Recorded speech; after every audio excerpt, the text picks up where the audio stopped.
Do you ever recall conversations with him where did he ever talk to you about his split with Slipknot, like how that affected him?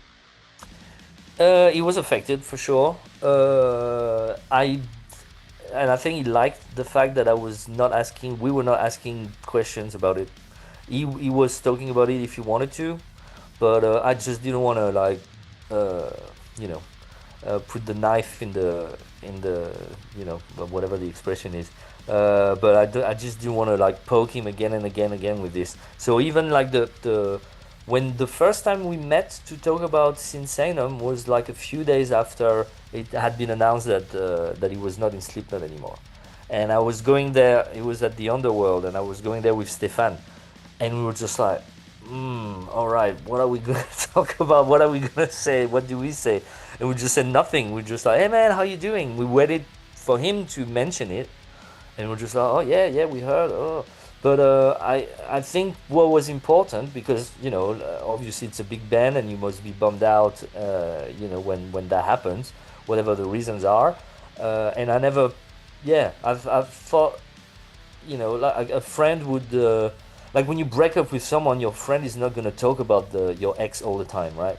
Your friend is gonna tell you just like, yeah, okay, let's move on, or let's go, let's go out, let's do this, let's focus on that, let's focus on what's positive. And I guess that's what we were doing.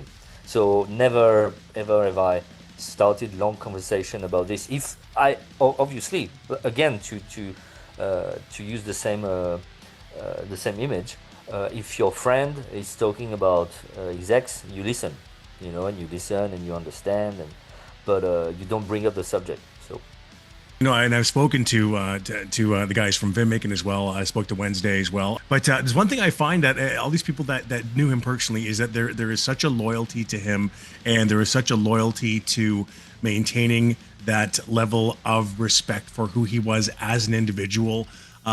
Despite any demons he may have been dealing with, I'm astounded, and I really do admire the loyalty that people still maintain to him. I think it's fantastic.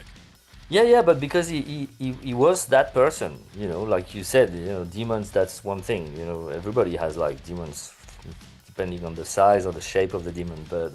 Right. But he was that great of a person that he left an impact on you. He was funny, he was kind, humble, and very passionate about music, like extremely passionate. Like he had like those memories of uh, bands. He was working in a gas station, and he was like bands would come and he would remember that story. Just like, oh my god, he was still excited, like the same.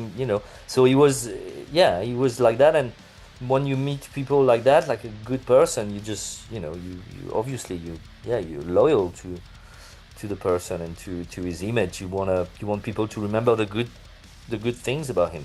So there's no point about, I'm doing interviews and sometimes people are trying to fish for a bit of this and that, but I think that's exactly like you said. It's perfectly worded, just like loyalty to the image that you want people to remember him the best way possible. And I guess just one more question related to Joey and for yourself. And this is going to even be kind of a stupid question because nobody really expects it. But were you absolutely surprised to hear of his passing? Did that just totally take you by complete surprise? Yeah. Yeah, Yes. of course. I Yeah. mean, yeah. Yeah. Yes. Yes. Yeah. Let's say yes. I mean, of course, when my phone was ringing, it was just like, not ringing, blinking. I don't have sound on my phone.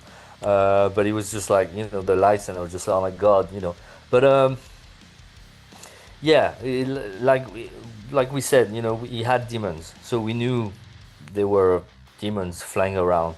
So it wasn't 100% a surprise, but it was a surprise nevertheless, like a bad surprise.